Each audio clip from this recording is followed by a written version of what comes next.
Marquette. We're so glad you're with us today to stay curious. Today we're kicking off the week with Nick Thomas, who's the astronaut lead educator out there at the Kennedy Space Center Visitors Complex. Hey, Nick. Good to see you. Well, always great to see you. Nick spends an hour with us once a month and tells some great stories that only he can tell from your remarkable perspective on this space program here, Nick. What are we going to talk about today?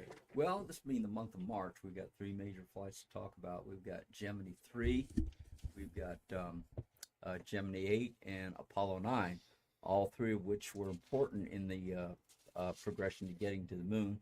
Some very important firsts. And, of course, in the case of Gemini 8, our first in-flight emergency. So a lot of ground to cover today, but some good history. Yeah, some great history. So get back, kick back, get your favorite beverage, and enjoy some great space stories today from our astronaut heroes. We also want to wish a happy birthday to this astronaut hero. Jim Lovell is 96 years old today. James Arthur Lovell, one of the Mount Rushmore guys of the program. Yeah, That's remarkable man. A great way to put it. Born March 25th, 1928 in Cleveland, Ohio, one of the 2 dozen Ohio knots. Mm-hmm. He had 96 years old. He's the oldest living space explorer, period. Yep. Okay. And we hope he's having a great day. There he is, feted during the Apollo 13 movie, the Hollywood blockbuster, and his Apollo outfit. People in the business that you know very well do like Apollo 13 as a representation. Yeah, they enjoy the movie very much. I had the pleasure of seeing the premiere in Cocoa Beach with Fred Hayes.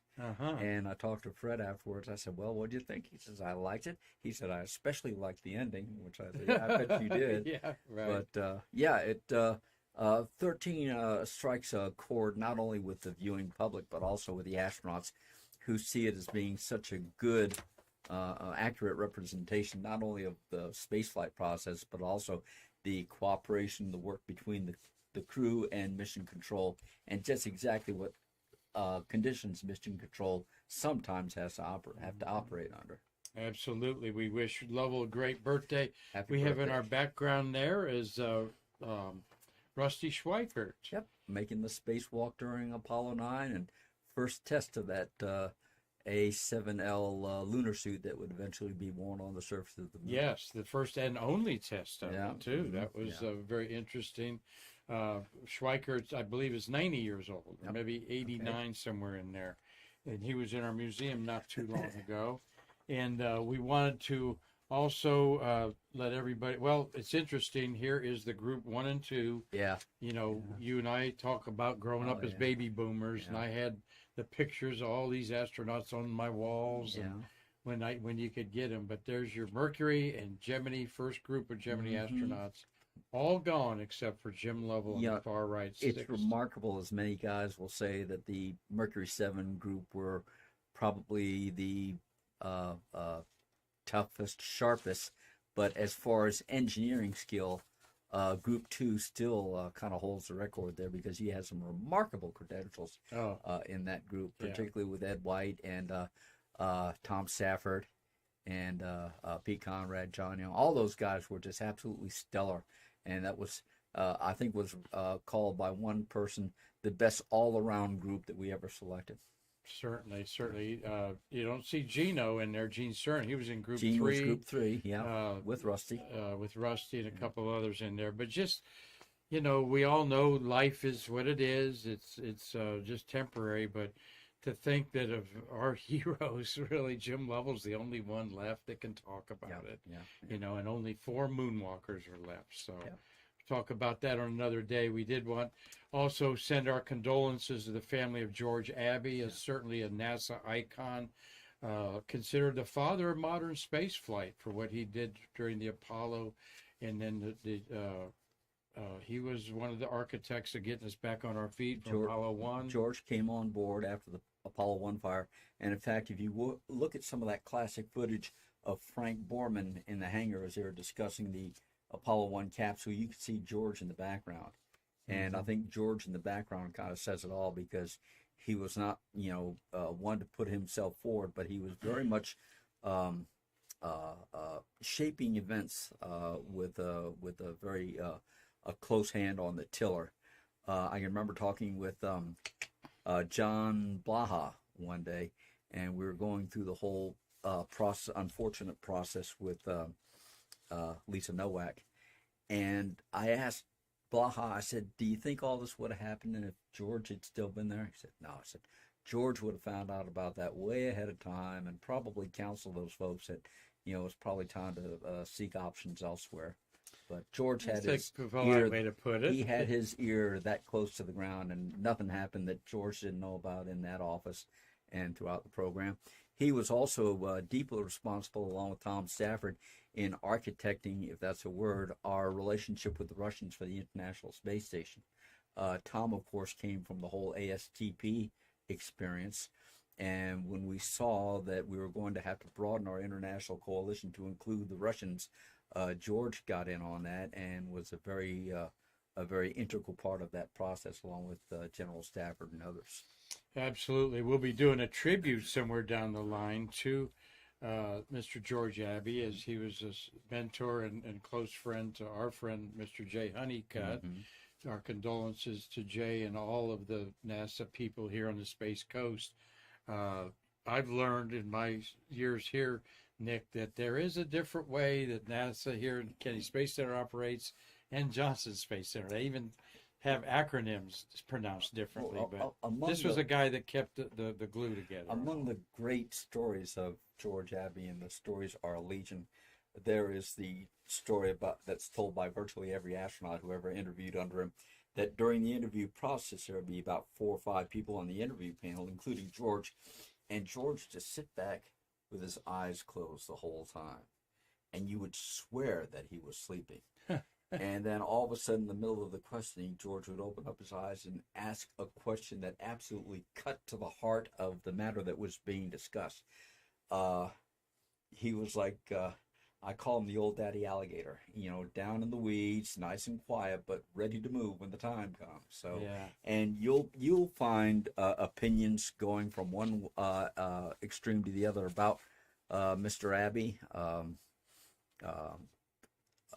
Concerning his time there at the office, but you can't deny the fact that he had a large hand in shaping the destiny of the program. That's right. He was a director of flight operations, mm-hmm. responsible for choosing the astronauts.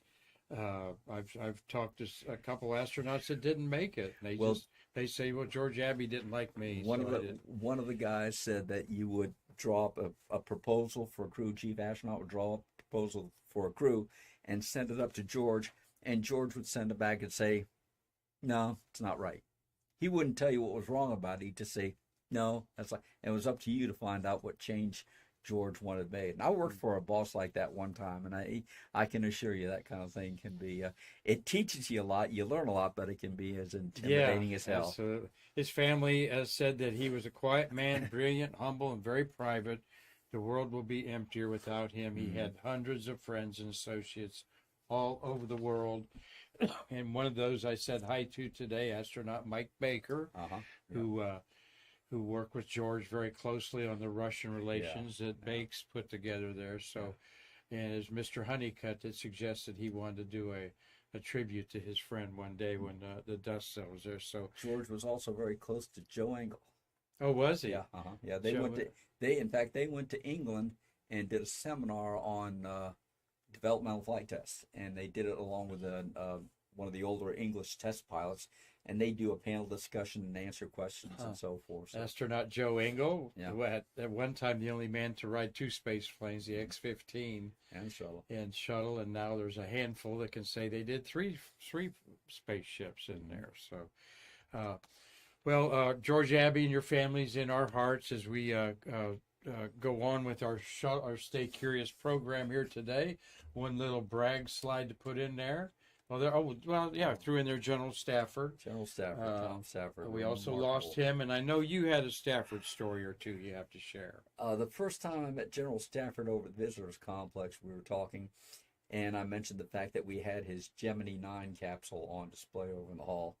And I talked about how you could see that center of pressure on the heat shield, and he'd flown that reentry manually, and you saw that precise center of pressure on the heat shield.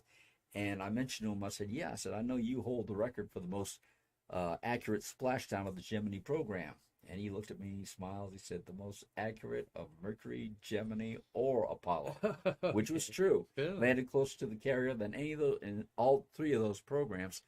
And after he told me that, he went on to list lift vectors, bank angles, reverse bank angles. He sat there and literally reflew that Gemini 9 reentry for me. Did he really? The guy, Gene Cernan called him the human computer. Yeah. He would also call him Mumbles, not because of the way he spoke, but the fact that his brain was so fast that sometimes his mouth couldn't keep up, as Cernan put it. But Tom Stafford has had more of an effect on not only spaceflight, but aerospace operations over the past several decades than any other person I can imagine. He is also personally responsible for a lot of astronaut careers. Those astronauts will never know it, but it was General Stafford's word in the process that opened things up for them. And Tom Stafford was mentored by Wally Schirra, who he flew with on Gemini 6. And then Stafford took upon that same role for Gene Cernan, being his mentor, sponsoring him, if you will. So General Stafford, among other things, understood the importance of mentoring the human being in the process. He also came over to a reunion we had of the TPS, the Test Pilot School class, which included John McBride and Guy Gardner and, Steve Nagel. Mm-hmm. So actually, McBride was responsible for sneaking General Stafford on the campus. So the TPS students had no idea that General Stafford was going to be there. And we're all gathered in front of the hall and just kind of talking. And General Stafford just kind of steps in. Nobody really notices. Somebody turns around and recognizes him. So we get in, we do the ceremony and recognize the TPS class. John asked General Stafford to get up and say a few words. Well, boy, oh boy, you're just asking a legend to get up there and tell some great stories. And General Stafford told the story at Edwards Air Force Base how two of the students, and I won't mention their names, had boomed a sonic boom over Area 51. Now, the general who was in charge of the TPS program at the time, I can't remember his name, General Smith or something like that, was furious when he heard this. And this general said, that's it for them. No test pilot school, no NASA, no astronaut corps. And of course, that wasn't the case. But General Stafford went on to describe General Smith, and he said, I don't know how many of you people remember General Smith, but on a good day, he was spring-loaded to the pissed-off position. That's a perfect Staffordism, if you will. But Staffordism. Just a remarkable guy, a guy who should have walked on the moon several times over. He was responsible for the development of the stealth technology that we kind of take for granted today. Called the father of the stealth. And to the degree that I think some of the calculations he did were literally on the back of an envelope or a cocktail napkin or something like that. But just an incredible, gigantic presence in the space and aerospace industry. He did so much for this country that many people will never realize. He really is. He's a giant. No exaggeration. What he did for the defense of our country, you'll never know because it was such top secret stuff. Yeah, people on DoD missions and so forth, But those of you that have been around him to get an autograph type of thing like you handle, what a genteel man. Yes. He loved talking to everybody. True gentle man. Yeah, absolutely. Yeah, he was. I had a couple times to talk to him. I told him, I've been to your museum in Weatherford, Oklahoma. He said, did they move the plane there when you're there? And then he grabbed a napkin and started putting the telephone poles are going to be moved from here to here to here and stuff. And I'm like, okay. There was no detail too small for his attention. No, until he died at age 93 2 weeks ago. He was on the safety committee with Jim Adamson, astronaut, and some others on the International Space Station, talking to their Russian colleagues once a month. He was a chairman of this safety committee for the ISS. So he will be missed, and I can't wait to see some of the Clear tributes skies to and him. following winds. Yeah, he Edwards Air Force Base is the director of that after his astronaut. It makes you wonder why he at Apollo 10 he would have segued into 13 or 14 as a commander very easily, right? Well, by that time, you remember that Alan Shepard had come back into flight qual, and NASA needed someone to take over the astronaut office while Shepard was training for 14. Yeah. So General Stafford took that position, and then when Al came back after his flight, General Stafford moved on to Deke Slayton's assistant. Mm-hmm. So he was in a very good place as far as the management and having an impact on the future direction of the program. And sure, everybody likes to fly forever, but at the same time, someone like General Stafford probably knows quite well where his talents are needed. Yeah. And is ready to step forward, salute smartly, and press on. And those checks were a little bit bigger on behind the desks on some of them. Well, I will tell you, with someone like General Stafford, the money didn't mean a damn thing. It was what you could contribute to the overall effort and everything that you could do to make that effort better and also safer, as you say. So. Absolutely. Well, we've enjoyed talking about these giants, so we can't pass up an opportunity with Nick here so we're going to get into our program here after we just do one more brag thing there. Marty, March 23rd, Saturday, was our fourth anniversary of doing Shuttle Fest. The COVID pandemic shut the world down in March 2020, and here it is 2024, and there's you and me a couple years ago when we did it old school in the back there. So just want everyone to know we appreciate, because of you all watching this, we've entered our fourth year in over 1,010 episodes. Oh, that's incredible. And it's we have some plans to try to monetize it in a bigger way, as we should.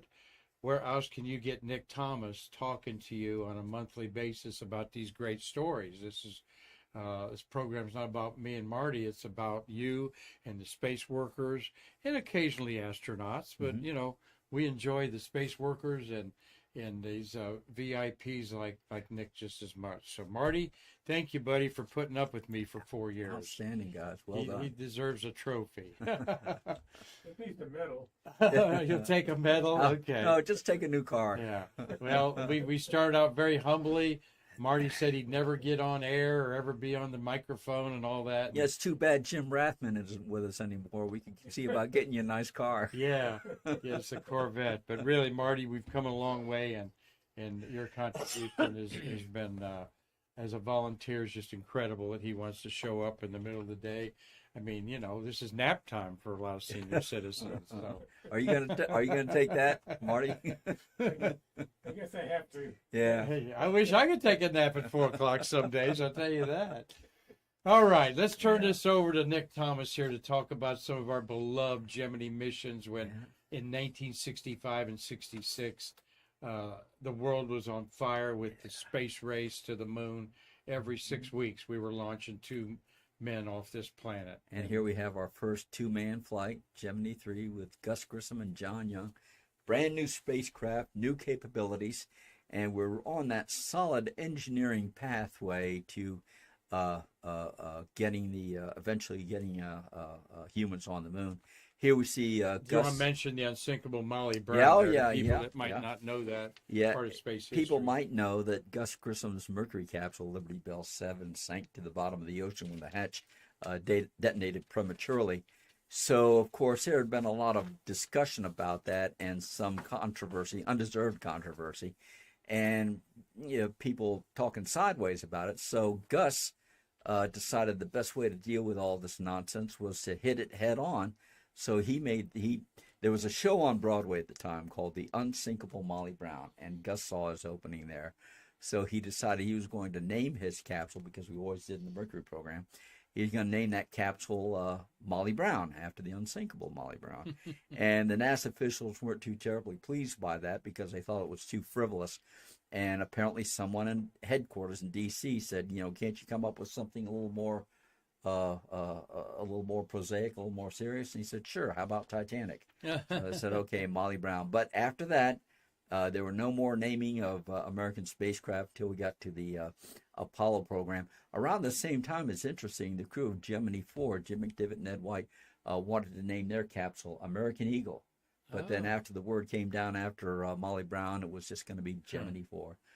Molly Brown was a survivor of the Titanic, is what that play was all about. Sure. And there's something I picked up. I didn't know that True 4 story. actually had a name of American Eagle. Yeah. Now Right, here's here's the crew there by the simulator or at the mission control at Cape Canaveral. This was the last flight to be controlled by mission control at Cape Canaveral. Starting with Gemini 4, they moved operations over to the Manned Spacecraft Center in Houston. But here we see Gus and John in the final design of the, I think they were G4C pressure suits for Gemini, also wearing their parachute harnesses, but standing just outside that mobile base simulator over at Mission Control Cape Canaveral. If you have questions for Nick, please chime in there. Nick, I have one. Was this the first true space suit? The Mercuries were sort of an adaptation of a high altitude. Well, this too was an adaptation of the high altitude pressure suit. The first true what I call spacesuit was the advanced version that Ed White wore on his EVA for Gemini 4. Now, when we talk about Gemini 3, invariably folks will say, "Oh, that's the corned beef sandwich mission." Yeah, the corned beef sandwich mission. Right. But there was something more important here. For the first time, we were going to truly maneuver our spacecraft up in orbit. Up to this time in Mercury, you could control the attitude of the spacecraft and roll and yaw and pitch. But now we wanted to be able to maneuver this vehicle along the X, Y, and Z axis, forwards and backwards, side to side, and up and down. And this would be the job of the Orbital Attitude Maneuvering System, the OMS engines on the adapter section of the Gemini spacecraft. Now, we'll get to this story later, but of course it was one of these thrusters that failed open on Gemini 8. And the way they got past that situation was to activate the little thrusters around the nose of the Gemini capsule, and those were the RCS, which at the time stood for Reentry Control System. So Armstrong activated those and brought the Gemini 8 capsule home. We'll talk about that when we get to Gemini 8. This is over in the trailer, the suit-up trailer at Pad 16. Wally was a backup commander for Gemini 3. And the guys walked in, and here's Wally waiting for him in this beat-up, battered, torn Mercury pressure suit. And he solemnly announced, "We, the backup crew, are ready to take over in case you guys chicken out." So Wally had gone all through the trouble for that particular gotcha, which was great because it kind of relaxed everyone, got a little bit of the tension out of the air, broke the ice, and so forth. So, and Wally was always all about that. Anything you could do to maintain an even strain, as he said. Look at Gus's expression. Yeah. This is priceless. Here are the guys coming out of the trailer at Pad 16, heading over to Pad 19, where the launch vehicle is. Now, holding the door there is the Public Affairs Chief, Paul Haney. And if you've ever listened to any of the Gemini missions, you've heard Paul as the voice of mission control, very distinctive voice. He was the Chief of Public Affairs for many years, and was really responsible for molding the PAO, the Public Affairs Office, into what it eventually became. He was, by all discussion, he was a stern taskmaster, but that was good because you were forming something new, and it had to be done. It had to be done right. He was eventually his last mission that he covered was Apollo 7. And if you remember, at one point, Wally Schirra held up the sign that said, "Deep Slayton, are you a turtle?" Yes. And they had that typical exchange. Apparently, Paul went into some, I think, deep discussion of what the Turtle Club was all about. And the guys in Washington, D.C. heard that going over the live commentary, and they said, "No, we're not going to have that." And after that, Paul was out. And after that, it was John McLeish and Terry White who did the PAO commentary from Johnson Space Center. Well, things going out over the public, they got to be it. But the turtle thing, you see, are you a turtle? And you say, "You bet your sweet butt I am." No, you say, "You bet your sweet ass I am." Yeah. You would owe me a drink if we were I said serious butt, about this not right ass, now. yeah. Exactly. So But this is... we actually talk about that in our Gemini Mercury gallery on Right, the wall yeah. in there. Well, this is John and Gus coming out of the trail, heading into the No what smoking. the guys call the Gotta bread remember, truck, people, you can't be smoking around and this. taking the Barton Freeway over to Pad 19. Here's Gus in the spacecraft in the left seat as they were getting ready to button the vehicle up. And you're just looking at a picture of a man who is just in his natural element. He is a test pilot. He is getting ready for the first flight of a brand new vehicle, a vehicle he was largely responsible for as far as its design and cockpit layout was concerned. This was very much a high watermark in anyone's career, particularly in Gus's. And so he was ready to proceed with his mission. And if you listen to the mission tapes, I mean, he was just absolutely professional every step of the way, brought his vehicle back home, and he was at top of the pyramid after that flight. It wasn't as spectacular as 22 orbits by Gordon Cooper. It wasn't as spectacular as 14 days on Gemini 7. It was only 3 orbits, but the accomplishments that he was responsible for up there and the flying that he did up there made everything else possible. Rendezvous, docking, and eventually getting to the moon. And as you look at the mission, you realize Gus Grissom was the very first space pilot in history. So that is that to me is a high water point of his heritage. Absolutely. Well put there. You have a question for Nick Thomas, Marty? Yeah, we have a question from Clyde Lewis. Nick, it's great having you on the show today. Thank you. I was wondering if you have any memories of the filming of the Don Knotts movie on the Cape in 1966. Great night. What's that? The Reluctant Astronaut? Yeah. Is that what it was It's called? There's a great shot of Apollo 1 on the pad in that film. I'd have to go back. I've got the DVD somewhere, so I'd have to go back and watch it again. It's been many years since I saw it. I just remember that one of the chief officials in charge of Don's flight was Leslie Nielsen, our friend Captain Drebin from Police Squad, still in his relatively serious part of his career. But I'd have to go back and look. I know some of that was shot at Manned Spacecraft Center in Houston. But again, I'll have to go back and take a look at that. But you can't go wrong with a Don Knotts movie. I don't care what it is. Astronaut. Absolutely. That's a good one, right up there with his Ghost and Mrs. Chicken. Mr. Chicken, you know. Mr. Chicken and all that. But good. Thank you for bringing in pop culture. Yeah. See, this Gemini was really when the pop culture of space. It was infused. Really that and the Beatles and all this going on at the same time was happy stuff. The space program was infused into our popular culture. Yeah, it certainly was absolutely. at this time. Sure. All right, we got another rookie astronaut here to become quite famous. John Young, the first of the Group 2 astronauts to fly, born in San Francisco, raised in Orlando. I think he went to high school in Orlando. Yeah.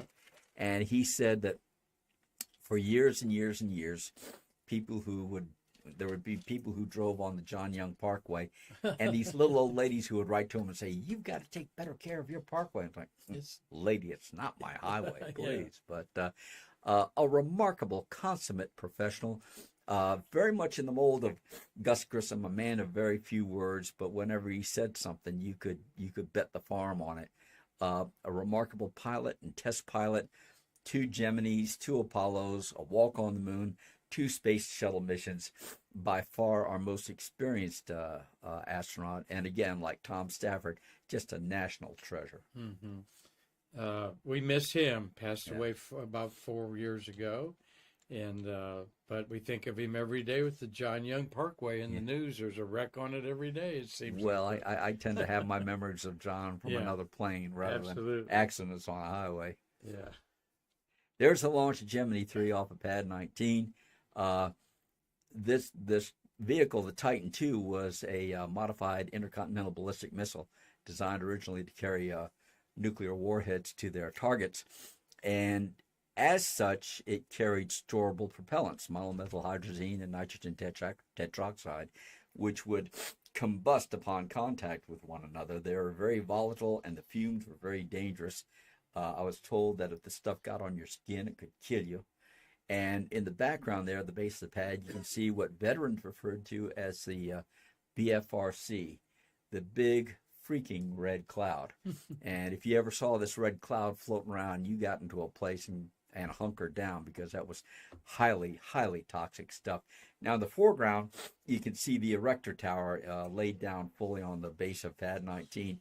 And as you look toward the top, the upper third of that tower is the White Room. And that White Room is now on display at the Cape Canaveral Air Force or Space Force Museum over on Cape Canaveral. I've been in that White Room several times and look at it in comparison to all the pictures I've seen of the crews up there. And you can identify every level, every set of stairs, and every workplace inside that White Room. Give this place a special tour to get out there to see that. Right? It was wonderful to be able to step inside that thing and just literally walk in the footsteps of 10 Gemini crews. That's right. A remarkable piece of hardware. Right. It certainly is. Great part of our history. It's one of the pictures that John took up on orbit, and as I recall, this is over Madagascar, and it's kind of emblematic of what the worldwide weather was like that day. It was all clouds and water, and Gus said, yep, there ain't much water either. I think the only clear spot they hit was over New Mexico, Arizona, someplace like that, but for the rest of the world, it was just very, very cloudy. These are the two wives in the viewing room of the Houston Mission Control, which was part of the communications network during Gemini 3, but not the control center. Betty Grissom there on the left and Barbara Young there on the right. It's interesting. Some of the labels I see there on the wall is, I think, Captain Isley. And on the chair that Barbara's in, I think that's Mrs. Cooper. So they must have had a series of VIPs come through for that event. But these are the wives of the flight crew. And this is on board the USS Intrepid after a highly successful 3-orbit test flight of the Gemini spacecraft. John and Gus in the blue flight suits that I think I first saw worn by John Glenn. And you can see this design with the highlights, black highlights on the zippers. That eventually went away, I think, by Gemini 5 or Gemini 6. But you can see that classic astronaut flight suit taking shape. And unlike the shuttle program, the flight suits weren't worn at a drop of a hat by astronauts. Normally, they just wore the bandlon shirts and the go-to-hell slacks. But later on, of course, in the shuttle program, when you wanted the crew, particularly when you had the crew at a, say, tour of the OPF or something like that, they were to be dressed in their flight suits. But this was one of the earliest iterations of the flight suits, and one very familiar to you because we have...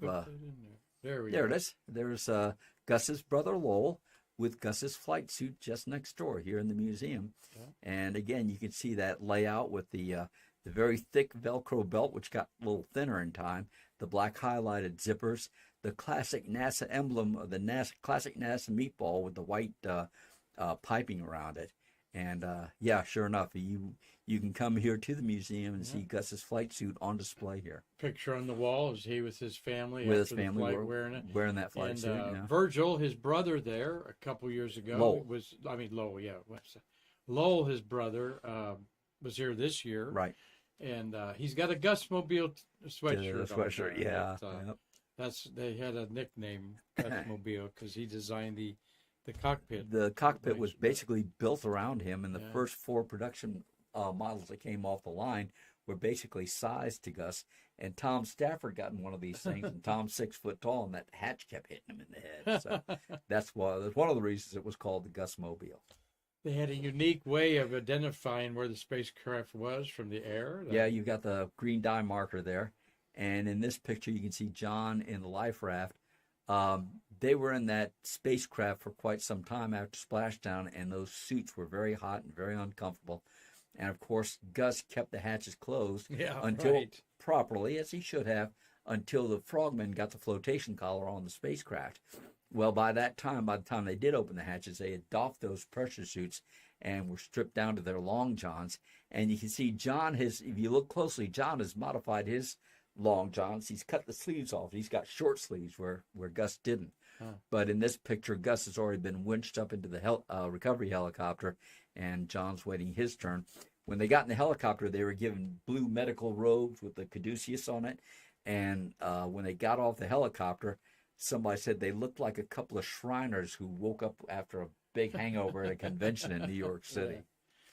There's been 3 orbits around the Earth in a new spacecraft, and Yeah. it was a nominal mission, Uh-huh. and we were on our way to testing the things we need to learn to go to the moon. Yeah, John and Gus were eventually cycled into the backup crew for Gemini 6, but then after that, Gus was cycled directly into the Apollo program. He put him straight into the Apollo program to make as much use of his expertise and knowledge as possible. And of course, John went to be commander of Gemini 10. Gemini 10 with Mike Collins, right? Yeah. Here we are, Gemini 8. Another mission of March. Probably one of the most beautiful patches of the Gemini program. Very, very colorful, very, very imaginative. You can see the constellation of Castor and Pollux up in the top, and their starlight is being reflected through the prism to a rainbow version of the number 7, followed by the number 8. A beautiful, very gorgeous, and very imaginative patch, which I'm very proud to be wearing today. Cool, excellent. Yeah. Yeah, the colors look great on your shirt. And of course, our crew, Neil Armstrong and Dave Scott. Neil, again, from the second group of astronauts, and like Jim McDivitt, he is a rookie making his first flight as a commander, which says a lot about his capability. Of course, Neil came from the U.S. Navy as a naval aviator. He was also a NASA research pilot for the X-15 program, and now in the second group of astronauts commanding Gemini 8 along with his pilot, Dave Scott, who would go on to land on the moon on Apollo 15, also fly on Apollo 9, one of our March missions that we'll talk about later on. He flew twice in the month of March. Yeah. And here, Dave was originally scheduled to perform the first test of what was called the AMU, the Astronaut Maneuvering Unit. This was something that they moved on to Gemini 9 after Gemini 8 was terminated early. The AMU never did fly, and it did not fly as an entity, if you will, until the Skylab program, when we tested out what would eventually become the Manned Maneuvering Unit. But of course, the idea of this was to be able to maneuver freely in space. In looking back, Gene Cernan, talking about the AMU, said, that was really a bridge too far too soon. He said, if I had been able to get into that thing and fly with it, we probably would have had more difficulties than we were anticipating. Yeah. A lot going on there with thrusters in the back, and you have a special suit in case you burn the back. And all that the stuff. legs were made of woven metal, so they called Gino old iron pants. That's right. All right, Marty, question. You got a question from Gary Gerald. Nick, what were the benefits of having mission control at the Cape versus in Houston? Well, it was good having mission control at the Cape because everything was consolidated and everything was in the same place. But we'd come to a point, certainly with Gemini, when we realized that much of this work had to be moved to other locations because you couldn't ask one center like Kennedy or Cape Canaveral Kennedy Space Center to handle vehicle preparation, vehicle integration, vehicle launch, vehicle recovery, and mission control. So the decision was made, and I think quite rightfully, to move mission control elsewhere. Now, the question as to where it was moved, we can bat that around day in and day out. It ended up in Houston because of the patronage not only of Lyndon Johnson, but also the congressional contingent from Texas. I think Jack Brooks and several other people who were very, very much in favor of the space program and fought for it in Congress. So moving the Mission Control Center to Texas, it did make sense because we had a wellspring of support there, not only in the Houston area itself, but also the Texas contingent in Congress. I think it made life a lot easier for a lot of folks.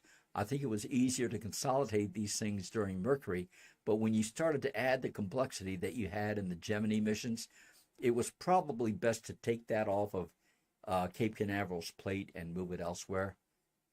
Mm-hmm. Good question there, Gary. Thank you.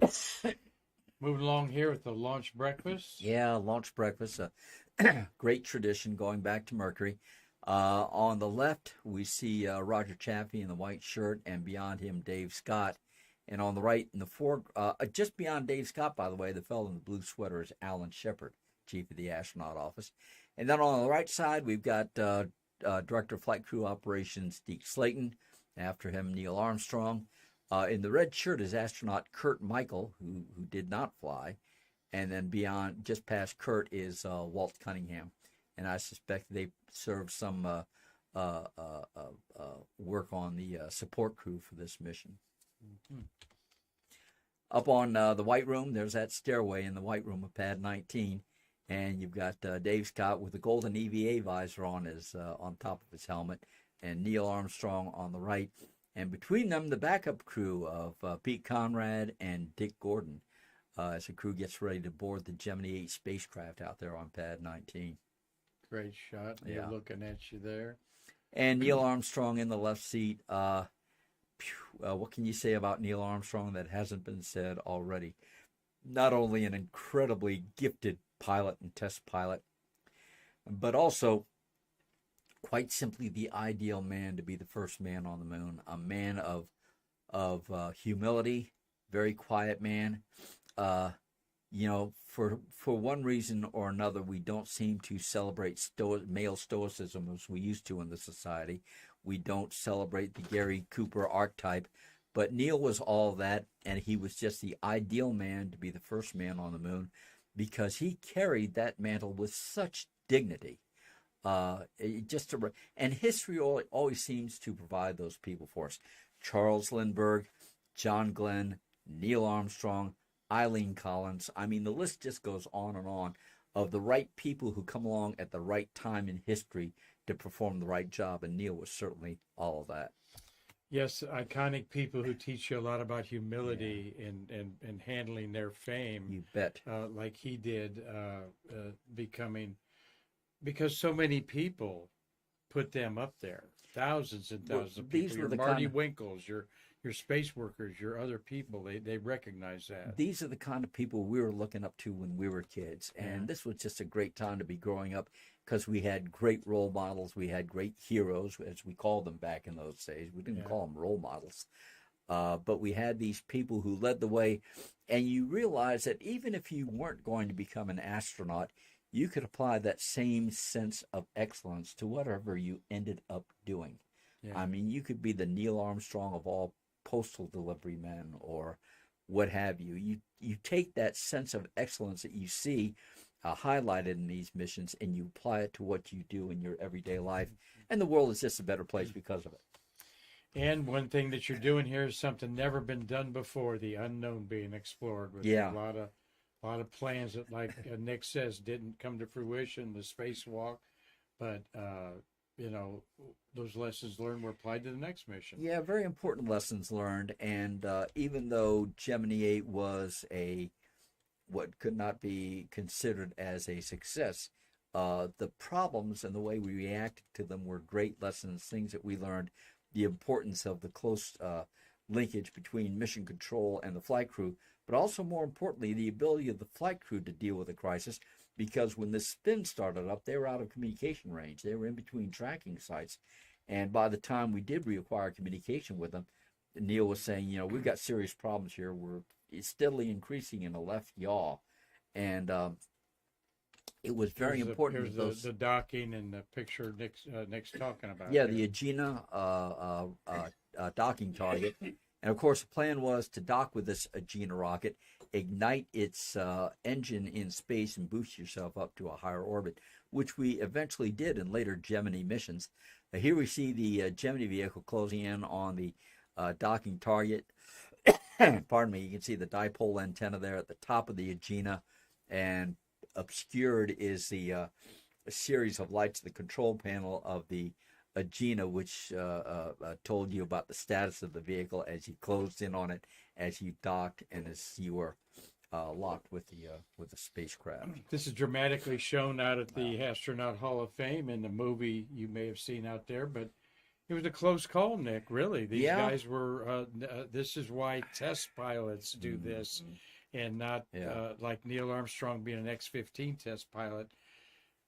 They keep doing what they got to do. They're not thinking about dying. They want to get all the information down to the ground before. Well, there's a great story I heard when I was learning how to fly, and the difference, talking about the difference between a pilot and a test pilot. A pilot says, I've got 30 seconds before I crash. a test pilot says, "Hey, I got 30 seconds. I bet I could save this thing." Yeah. So that's the kind of person you need on board a flight like this. We had the situation where that one OAMS OMS thruster failed open and put the vehicle into the increasing yaw, because since it failed open, that acceleration was getting greater and greater and greater as long as that engine was firing. Neil finally shut down the primary OMS system and then activated his reentry thrusters, which you see there in this picture on the nose of the Gemini, and used those to regain control of the vehicle. And then once he got the vehicle stabilized, he went through the OMS thrusters one at a time until he located that one errant thruster, shut it off again, regained control. But the mission rules said that once you activated that RCS fuel system, you were coming home. So the crew landed in the, I think it was in the South China Sea. They were covered by a destroyer, the Leonard F. Mason, and I think, in fact, they might have splashed down a lot closer to Red China than we would have liked to in those days. But here we see the crew in the water. It's remarkable. I always enjoy this picture because they both have smiles on their face. I know it. You can't believe they just cheated death. Yeah, exactly so. But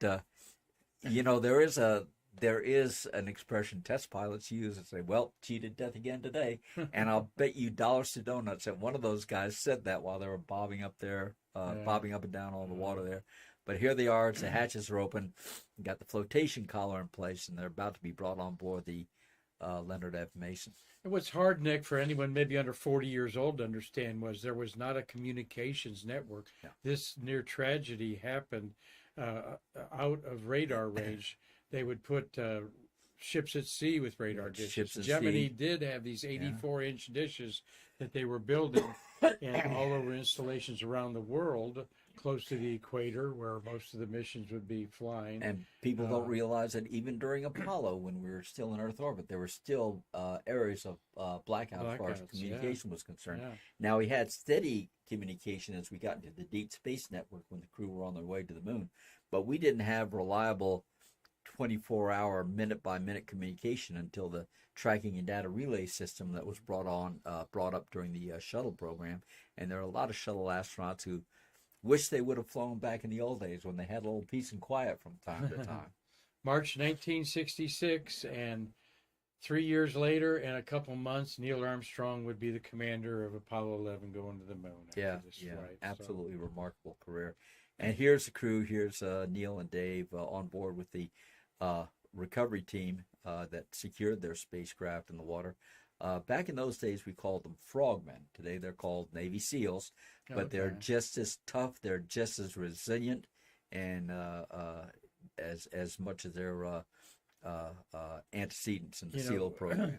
We love space history, Nick. I'm just thinking the families of these three young men have talked about this all their lives. Oh, yeah. My dad was with Neil Armstrong. That's what it's all about, on isn't the recovery it? ship and so forth. Yeah. And that is an incredible part of their family heritage and the remarkable pride of these family members who can step forward and say, yeah, my dad helped recover a crew at sea. He was on board the Wasp, or he's on board the Intrepid. Here we are in Hawaii. The crew came off the Mason and went to Hickam Field, I believe, in Hawaii, and from there they flew back to Houston. And again, looking at these guys talking very calmly and very cheerfully, you wouldn't know they had just come away from the first major in-flight emergency of the manned space program. But that's why you got test pilots doing this work. But everything worked during the emergency the way it was supposed to. Well, it was a lot of it, I think, was on the part of the decision-making process of Neil Armstrong. They were in a situation where that tumble was becoming so accelerated, they really were in danger of passing out. And I don't know that it was in the mission rules to activate the RCS in an emergency situation like that, but certainly Neil saw that as being probably the last thing he could do before the crew blacked out. And again, steel nerves, ice cold water in the veins, steely-eyed missile men, however you want to put it. But this is why you have test pilots doing a job like going that. through their checklists that they know is to try to make things work. Well, Another real interesting mission of March also put us solidly on the path to the moon. Marty Winkles worked on the lunar module LEM number 3. 4. As a LEM 3. Yeah, LEM 3. Yeah. Yeah, LEM 3, yes. Yeah, and here's a very distinctive patch for Apollo 9 with Jim McDivitt, Dave Scott again, and Rusty Schweikert. Really, what I've heard referred to, and I love this description, someone called it a connoisseur's mission. It had everything you wanted as a test pilot astronaut. It had rendezvous, it had docking, it had the first flight of a true spacecraft. It had a flight profile whereby the two vehicles had to come back together and dock successfully because the LEM certainly couldn't re-enter the atmosphere. So it had everything you wanted as a test pilot. I remember in the TV series From the Earth to the Moon, I think Dave Scott is portrayed as saying, yeah, our mission is fun. And I think as a pilot, as a test pilot, yeah, I think that's an apt description of the Apollo 9 mission. Again, it's everything that you would want as a test pilot, and 3 remarkable men to fly the mission, just the absolute cream of the crop to fly this first flight of a brand new vehicle. Jim McDivitt here, Dave Scott, and Rusty Schweikert. Rusty's first flight, he was a civilian test pilot, but again, he was, as the lunar module pilot, he was going to be responsible not only for the checkout and assisting in the first flight of this vehicle, but also to perform a spacewalk, which we'll talk about later. Here's a wonderful picture. That previous picture is the picture that everyone knows of the Apollo 9 crew. This is, I think, the picture that always comes up. But this one, they took a little closer to the Saturn V, and you could almost say the Saturn V is the star of this picture.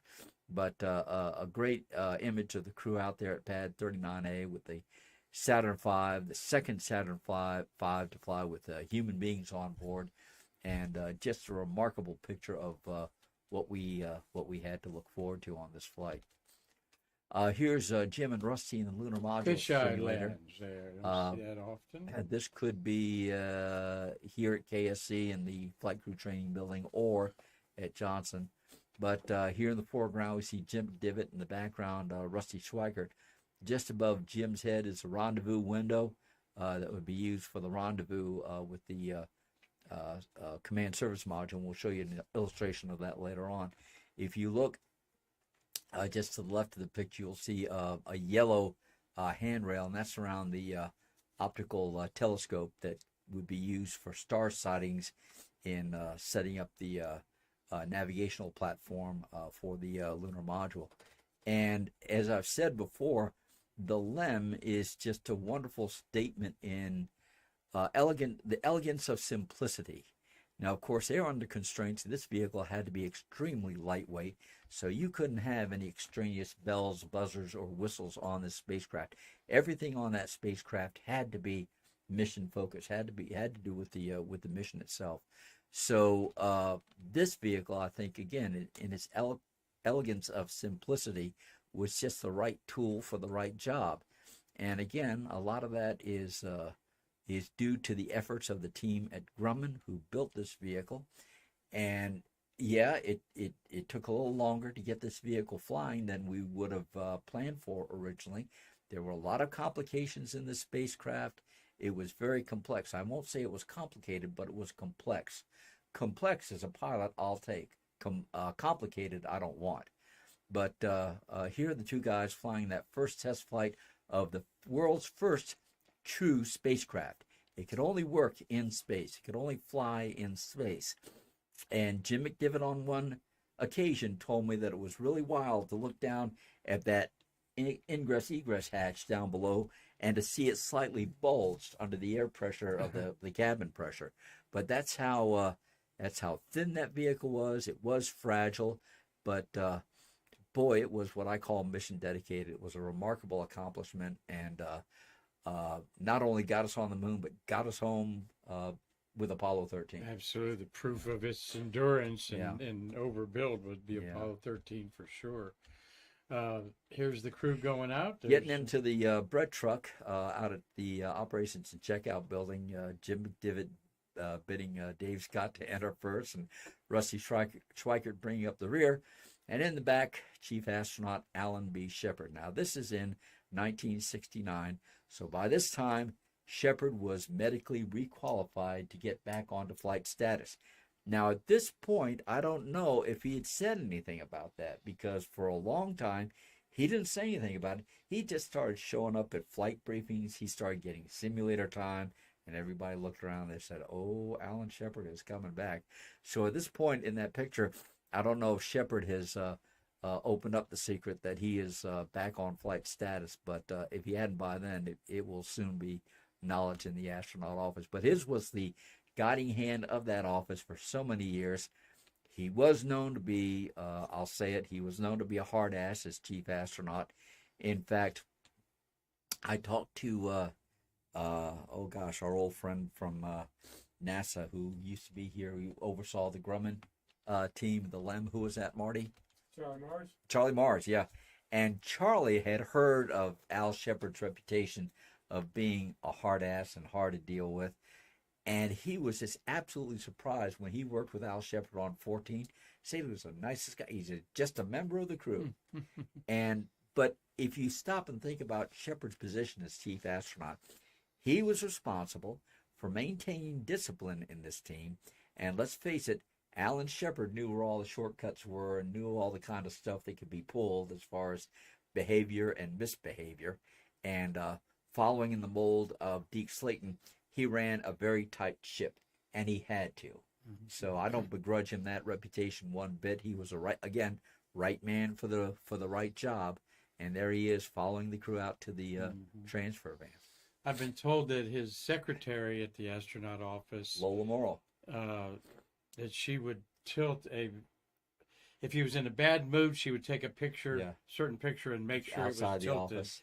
All right. Yeah, you had two pictures. You had a smiling Al, and you had a very intense and stern Al. And depending upon what his mood of the day was, she put that picture up in the frame outside the office. And so astronauts coming by would look at that picture and sometimes say, I'll see him tomorrow. Yeah. And I remember distinctly Jack Lausma telling me the story when he was went to meet Alan Shepard first time after he'd been selected. He had asked for an appointment with Al, and he walked into the office, and I think he literally stood at attention at the desk, and Shepard looked up and he said, Major, state your business in 5 words or less. Really? And I'm sure Jack Lossman did. I'm sure he did. Yes, he did. God bless him. That. All right, let's get these boys up to space on this very important mission that the manager of the Apollo program, Sam Phillips, called the most perfect mission ever flown. Yeah, just really incredible. This is actually taken during the countdown demonstration test, well before the launch. You can see the guys are getting out of the spacecraft. Jim has doffed his gloves and his helmet. And just to Jim's right, or just to the right of Jim, is our friend Gunther Wendt, the pad leader, out there at pad 39A. Again, another a presence that you saw in that white room, and it was just sort of like, yeah, everything's going to be okay. Gunther is on the case. Here's the launch of Apollo 9. This was actually the very first launch I witnessed in person as a young boy across the river here in Titusville. We had seen Apollo 8 on television. We saw it climb up over the palm trees from our home in Daytona Beach. And I think at that point, Dad, realizing where my life was headed, decided, well, we need to get him out there to see these things. And subsequently, we started with Apollo 9 and went on to see every Saturn V launch after that. You were over there at J.C. Penney's? Just across from J.C. Penney's. What was that like? Oh, boy. You saw it was that a morning launch, correct? Yeah. You saw that vehicle out on the pad, and it just, even from 12 miles away, it had a presence of power, and I'll say even of stateliness, regalness, I guess I would call it. But you saw all that potential power sitting on the launch pad. And finally, when the engines lit at about T-minus 6 seconds, you saw this flame come shooting through the flame trench. You saw the smoke in the air, and the vehicle finally left the pad at 0. It took 14 seconds for that vehicle to cross the top of the launch tower. I mean, that's how slow and majestic it was. And talk about agonizing. Al Worden told me that launch, the one thing you thought about during launch was you didn't want to recontact that launch tower. And particularly on Apollo 15's pictures from some of the angles, you can see that yaw profile, that slight yaw profile they went in to get away from that tower as quick as they could. Al was asked, we all know 7.5 million pounds of thrust, so the younger generation would ask Al about launching on that vehicle. And they were under the impression that your face muscles were being pulled back and it was this terrible, instantaneous 9Gs through the chest. He said, no, take off on a Saturn V. You ever been with your mother in the car and at a stoplight and the light turned green, she left her foot off the brake and the car started moving? That's what a Saturn V launch felt like. You weren't Really? Instantaneously at 17,500 miles per hour. Took a while to get there. But certainly as you headed uphill, and yeah, that G acceleration went through your chest and finally got up, I think in the Saturn V case, up to about 7.5 and maybe even 8 Gs of acceleration. Yeah. It definitely got your attention. I love this picture. Every time you see the LEM snuggled up into the Saturn V, it's with a black void of space behind it, because we had done this after we had performed the translunar injection burn and we're on our way to the moon. But this was the only time that we saw this spectacular vehicle truly in the shadow of the Earth, in Earth orbit. And here we are as the crew is turned around. Dave Scott is about to perform the docking with the lunar module. Again, another first, another exciting thing you had to look forward to. And he's going to put that probe in the nose of the command module inside the drogue, the receptacle on top of the lunar module. And once those two vehicles are hard docked with 12 good latches, then you initiate the pyros to release the vehicle from the Saturn V or from the S4B, and then you back out of it. But gorgeous picture. Again, here's Rusty Schweikert during that EVA to test the A7L lunar suit. Now, originally, this spacewalk was going to include an EVA transfer from the LEM to the command module, because we wanted to be sure that we had a method that was reliable in case the tunnel was inaccessible. So you can see in this picture the silver L-shaped rail that leads up to the top of the lunar module, and Rusty was going to use that to climb hand over hand to the command module and enter the hatch there with that backpack and everything else on it. Well, Rusty had had a case of space adaptation sickness 2 days prior to this, so it was decided to hold off. And then when he was feeling better, they decided they'd go ahead with the EVA, but they were going to skip the EVA transfer. We were just going to take the suit out, test it, and test those foot restraints, what they call the golden slippers, in the front porch.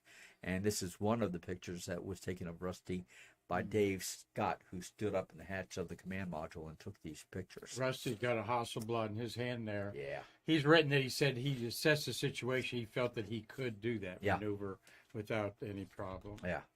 And here's another picture, again, taken by Dave Scott, because you can see the EVA rail there in the foreground.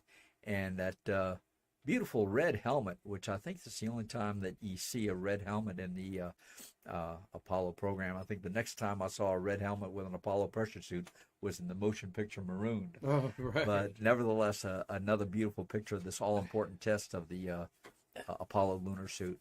And again, first time we had done an EVA without an umbilical hose. Yes. Rusty's O2 and his cooling and so forth are all in that backpack. That's right.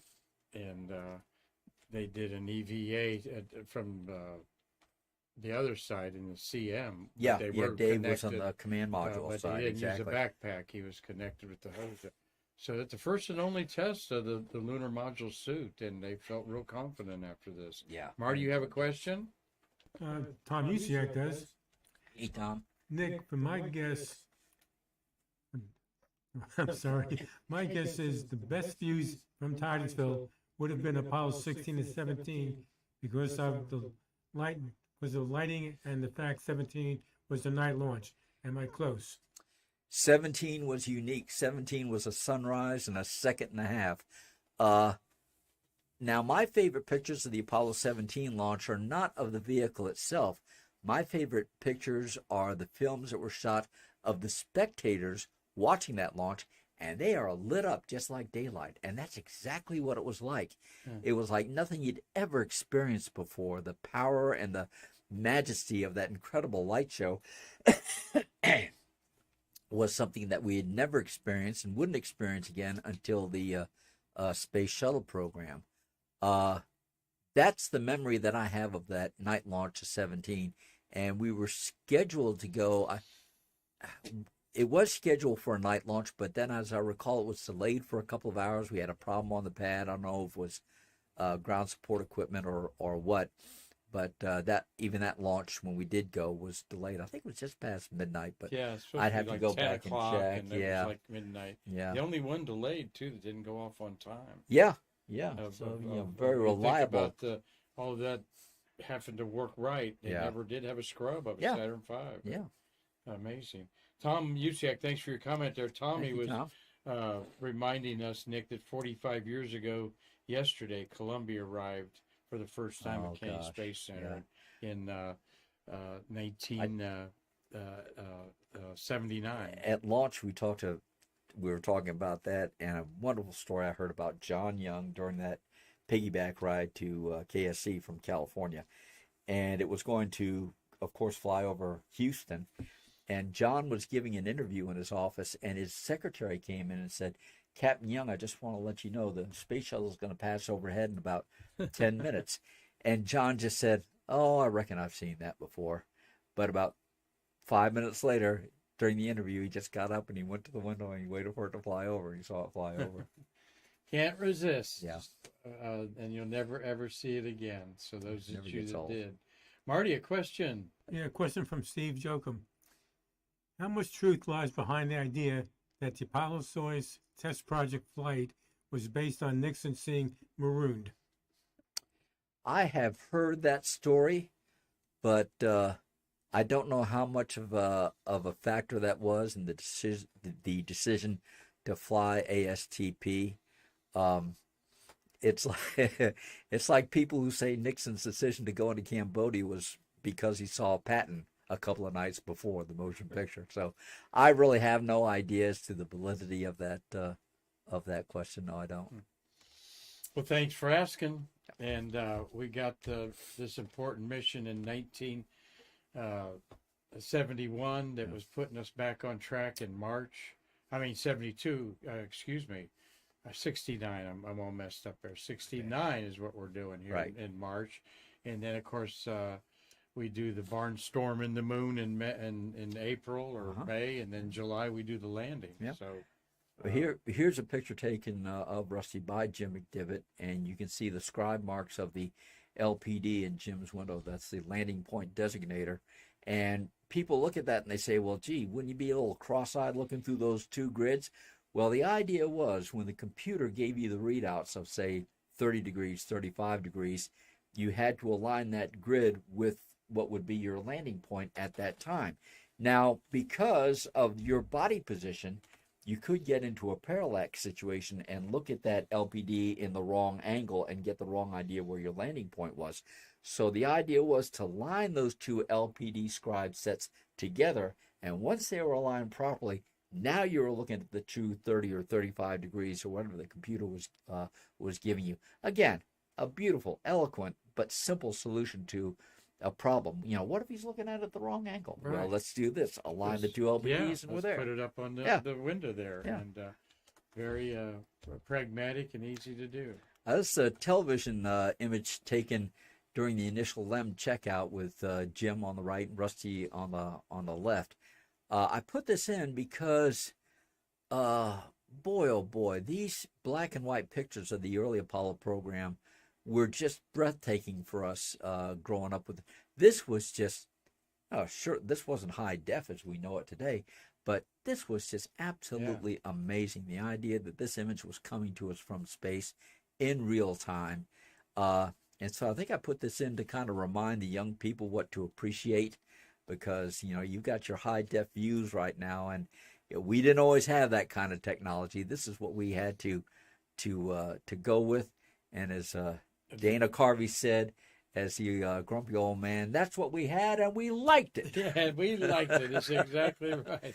But here they are during that initial checkout. I think this might be after Rusty's initial bout of SAS, but in this picture he's looking pretty good. But again, they took the care to let this settle down over a day or two, and then when Rusty was feeling up to it, they went ahead and performed the EVA. But quite aside from that EVA, we're just getting to the main part of the bout, as they say in the fight game. We're getting ready to undock and fly away from the command and service module. Once again, Nick, an unknown, this space adaptation sickness that you've talked to so many of the shuttle astronauts. Some it bothers and some it doesn't. And those that bother it, the other ones don't laugh at them or make fun of them. They realize, hey, that's right. You'll be okay in a couple days and whatnot. But you couldn't tell who was going to get it and who wasn't. It wasn't a macho thing. You got Steve Stunning, the test pilot, who's got cast iron guts and has done everything in the airplane you can think of. He gets up on orbit and he starts puking. Then you have Casper Milquetoast, the scientist from the university, who goes up into space and doesn't have a problem. Yeah. You can't tell who's going to get it, and it's just simply a part of the game. And like you say, it's understood. This is a possibility that could happen, and you deal with it. I love it when we talk to astronauts like John Blaha. Just say, I was made to be in space. I loved every moment. Yeah, of absolutely. It. John and Fred Gregory and people like that, and Story. Yeah, they just said, I just felt so normal up there. Oh, here's a beautiful picture again with the Earth in the background and the unique quality of Apollo 9, the LEM in Earth orbit.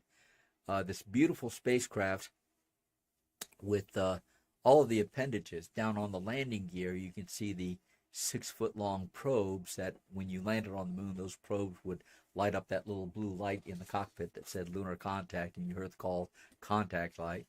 Up on the top of the vehicle, at the top of the nose, is a rendezvous radar. To the left is a steerable S-band antenna, and nestled around that vehicle are a number of what were called omni antennas for communication. The one thing this LEM is missing that we'll see on later vehicles are the deflector chutes, I'll call them, underneath the reaction control system jets on the ascent stage. They found some difficulties with the RCS system on this flight, and they came up with the idea of adding those deflector chutes, and that solved the problem. But again, just one of the many things you found out about this vehicle during its maiden flight, not only its problems or limitations, but also its capabilities. And it was just stunning to realize that we now had 2 men in this vehicle flying a good distance away from the command service module, and they had no other choice but to get back and dock with that CSM, or they weren't coming home. They weren't coming home. Yeah.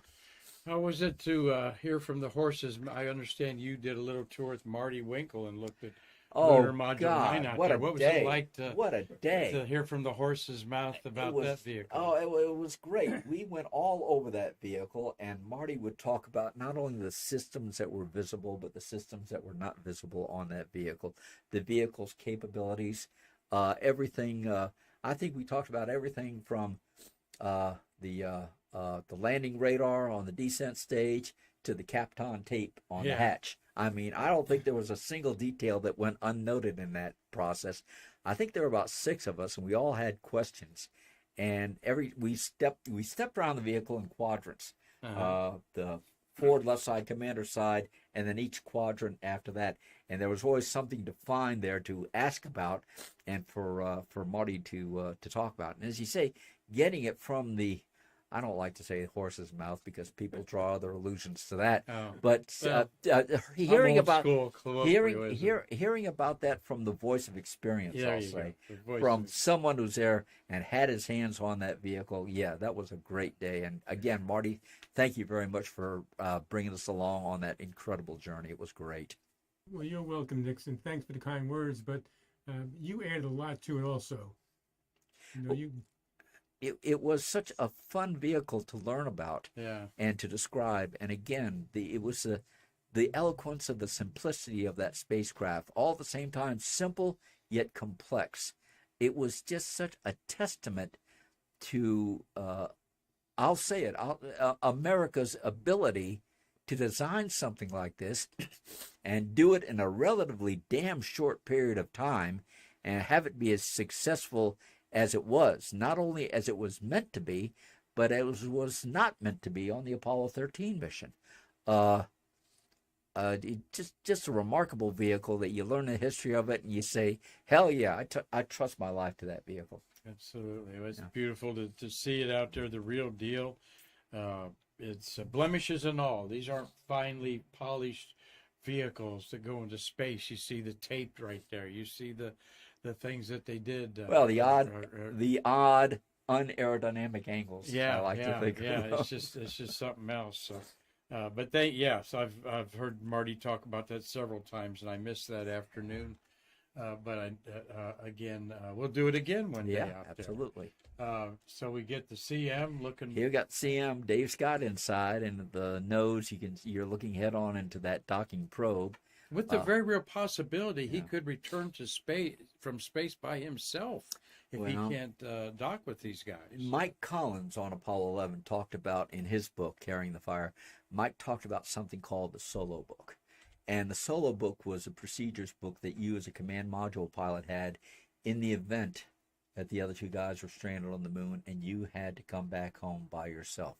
Now, the solo book, just because of the nature of the solo book, it was not something you carried around with you when you were hanging out with the other two guys. Right, yeah. It wasn't something you talked about. In fact, you did your solo book sims while the other two guys were doing landing and EVA sims. So it was not something like, it wasn't a real subject of conversation. And Mike Collins talks about, frankly, the sense of dread he felt whenever he handled that book. It was something you knew you had to be prepared to do, but it's something you just didn't want to do. And in the back of your mind was, how am I going to go down in history if this happens? It wasn't one of your vital concerns, but in the back of your mind, it was like, I think even Mike said, I realize that if I have to use this, I'm going to be a marked man for the rest of my life. And you think about a possibility like that, and you've got to button it up and say goodbye to those guys and do the TEI burn and come back home. It's nothing anybody would relish. Absolutely. But a necessary step of training. You can't be surprised about anything. That's right. You got to be ready for it, whether it's present or not. Here's a picture through the rendezvous window of the CSM, and again, edge on, you can see a good profile of that docking probe in the front of the command module, and the docking probe would be fully extended and would go into that drogue, and 3 latches on the very tip of that probe would engage, and then once they were engaged, you retracted the probe, you pulled the 2 vehicles together, and then you ripple fired the 12 latches to hold the vehicle tightly together. And the undocking procedure was just as complex, because what you had to do was you had to release those 12 latches manually, and then when the time came, you extended the probe and separated the 2 vehicles for a soft undock. And once the 2 vehicles were stable, you would go ahead and release them and then perform the flyaway maneuver. That was performed by the CSM. But you did that operation radially, in other words, with the long axis of the 2 spacecraft pointed toward the center of the moon or pointed toward the center of the Earth, because if you did it parallel rather than perpendicular, you could end up with a perturbation between the 2 vehicles with either a little bit of movement or a change in velocity of one or the other. So it was better to do it radially and soft undock and then perform your separation maneuver. Great explanation, Nick. Well, one of the classic photos of an astronaut in space come out of this program here. This one right here. There we go. Oh, there's one head. There. This is the rendezvous and docking of the ascent stage with the lunar module in Earth orbit. And the disadvantage of this particular maneuver on Apollo 9 was they performed it with the sun in Jim McDivitt's eyes. And it was coming right through that rendezvous window. But I think in this sense it was Jim keeping his vehicle stable and Dave performing the actual docking. But that was one of the things we realized after this particular mission. And we better pay attention to the beta angles during this maneuver, because they're going to be pretty critical. It's like landing a Cessna into the sun at twilight. That runway's like, okay, where is that damn center line? I got the sun in my eyes. But just again, one of the things you find out during a test flight. There's the picture I talked Oh, about. yeah, Jim McDivitt. This is after the lem has been cast off and the guys are getting ready to come home. And boy, this is just a great picture because, here's Jim. He's the commander. The responsibility of the safety and success of this mission has been on his shoulder for more than a couple of years. And here he is. We finally accomplished it. We still got the reentry and the return to get to. But I think the look on Jim's face is a combination of fatigue and what's the word I'm looking for? I think satisfaction. Yeah. Job well done. This is something you've worked toward, and it's all come off just the way you needed it to. You made an important step of getting to the moon, and God bless you, General McDivitt, for a fine job. Absolutely. We wouldn't say that back in the 60s, but today you'd say that expression's like all the boxes are checked. Yeah. Everything went fine. And like I said, a lot of NASA managers called this the most perfect mission ever flown of Mercury, Gemini, and Apollo. The feeling you have at this point, it comes straight from the test pilot's lexicon. We're there. Yeah. We're ready. We're ready to hand it off to you guys to go to the moon. You bet. This man certainly could have walked on the moon. Oh, he yeah. stepped down and become the manager of the whole Apollo program. And again, the right man for the right job. He guided us through some really remarkable times, not the least of which was the recovery after Apollo 13. That's right. There was a lot to be unpacked after that flight, and General McDivitt was a large part of getting the program back on track. Happy landing in the ocean again there. Yeah, great splashdown again. One of the few times, I think, where I don't see the riding balloons inflated on the command module. These guys were lucky; they had a steady state C, and they came up in the stable. They came up in stable 1. They didn't get like Jack Lausman told me about on Skylab coming home, and you get stable 2, where the apex of the nose is pointed down in the ocean, and your windows are covered with seawater. And Jack said one of the frogmen swam up to the window and gave him a thumbs up, and Jack didn't know if he was upside down. So he don't know if this was good or that was good. So he just gave him okay. And they fired off the nitrogen bottle and filled up those riding balloons. Yeah. Coming back from space, you're looking in the water. Somebody. Oh gosh! And you've already got the stomach awareness of being on the ocean and several days up on orbit. And you're literally hanging from your straps, and everything in a lot of the stuff in the storage containers behind your couches have come loose, and they're all falling toward the nose of the vehicle. So here's the 9 crew on board the recovery vehicle, the recovery carrier, and back in those days, you remember that one of the things that we were used to was seeing the astronauts come home with heavy beards. And we didn't really have onboard shaving until Apollo 10. Now, on Apollo 8, Frank Borman was a little conscious about the condition of his beard, which on Gemini 7 when he came home was kind of stringy, or a level head, one of these deep growths. And so on the recovery carrier for 8, Frank had an electric razor waiting for him, so he shaved off all the fuss. But here we have Jim McDivitt with that classic, I call it a seafarer's beard. And it wasn't until Apollo 10 where we had the ability to go ahead and shave up on orbit and come back a little cleaner, a little nicer. But again, here are 3 crew members after a job well done. Not only history made, but engineering history made. I can't begin to count the number of firsts of this flight and certain technologies and techniques that a lot of people are saying, nah, we really can't do that. That's not going to work. Well, these guys were back, and they proved that it could be done.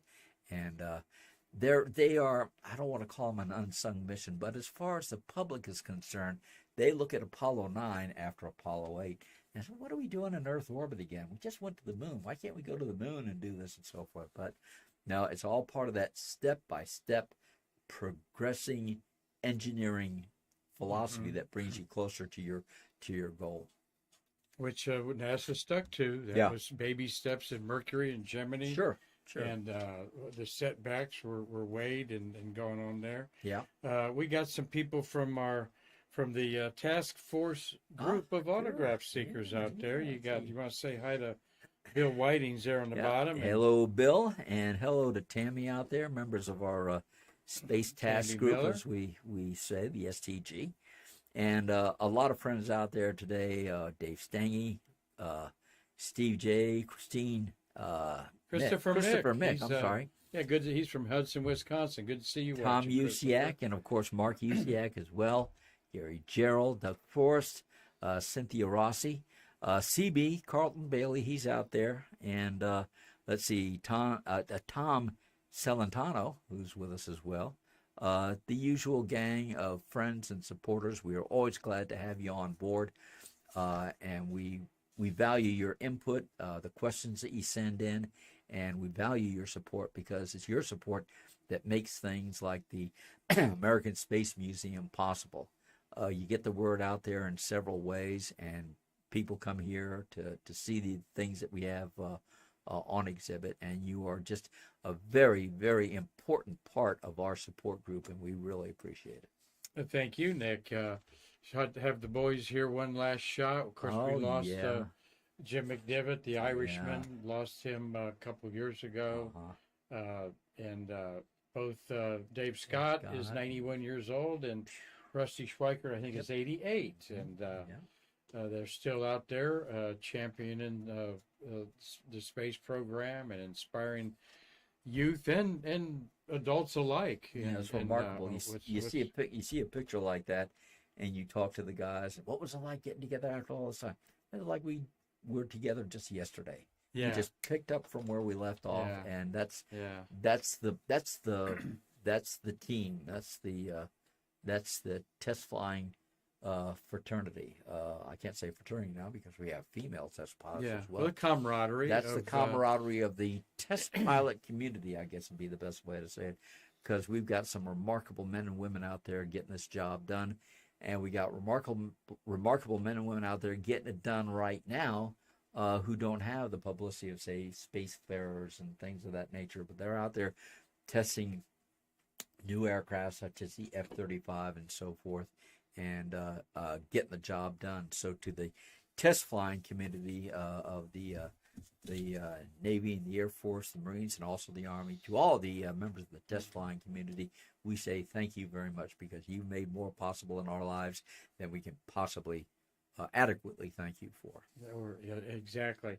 Nick, we thank you. This is spring break week out there. You're going to be quite busy out there at the Kennedy Visitors Complex.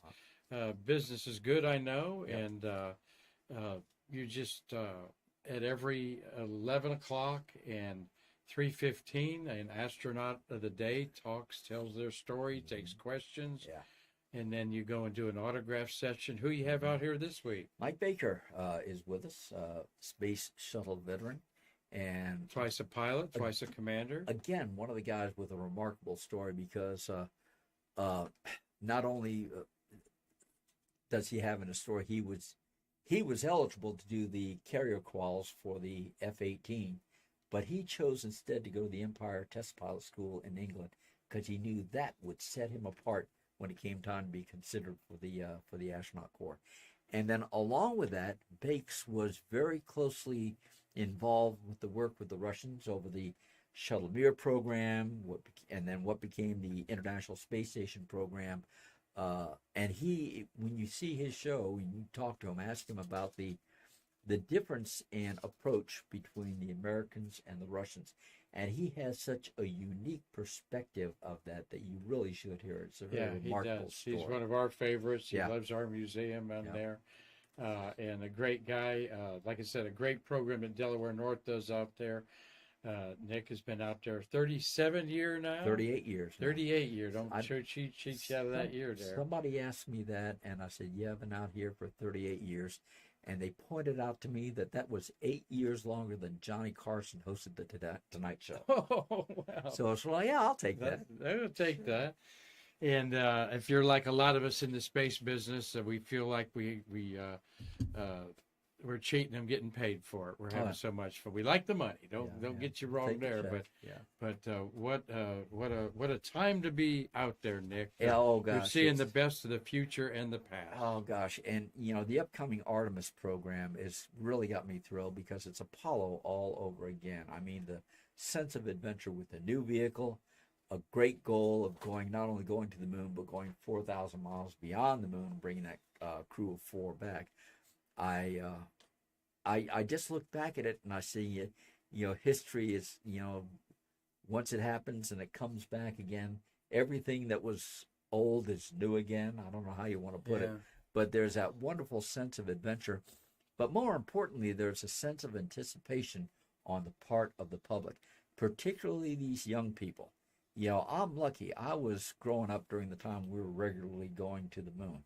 I could walk out in the backyard at night, look up at the moon and say to myself, my God, there are 2 Americans up there on the surface of that moon right now. The young people today are starting to anticipate that. And they're realizing that they are going to be let in for some memories and experiences that are really priceless in terms of a human lifetime. So I'm seeing that growing excitement among the young people, and it's very gratifying to see. Well, we're looking forward to that. We want to get a new Boeing spacecraft up here in a couple of weeks, and we're going to have an eclipse of the sun that everyone's going to be losing their minds about here in a couple of weeks. So we'll stay on top of all that, and we're glad that you're staying curious with this excellent space history like you get from nowhere else, from the one and only Mr. Nick Thomas. Thank you. Thank you, sir, for another wonderful day of sharing some of your knowledge there. Marty, thank you for a great job on Streamlabs. Do we have anything to button up there? No, did you want to read that note I gave you? That Yeah, I mentioned it, that Tom said that 45 years ago, Columbia had arrived here at the Space Center. So we'll probably talk about Terry White about that in his April appearance here. Mikey Haddad's going to talk Wednesday about payloads that he worked with, and we're going to have Via Space, some young engineers in here on Future Friday on Stay Curious. So putting together our programs here as we're rolling into the Shuttle Fest week on April 13th. Nick's going to be our Master of Ceremonies, and we've got a wonderful program of more than just astronomy missions, some important shuttle missions that solve problems behind the scenes that had nothing to do with the astronomy payload. So you're going to enjoy that at the Hyatt Place, and we'll be talking about that for the rest of the week. So until next time, I'm Mark Marquez, thanking Nick Thomas for staying curious with you today and saying I can't wait to see you in our museum to bridge the space between us.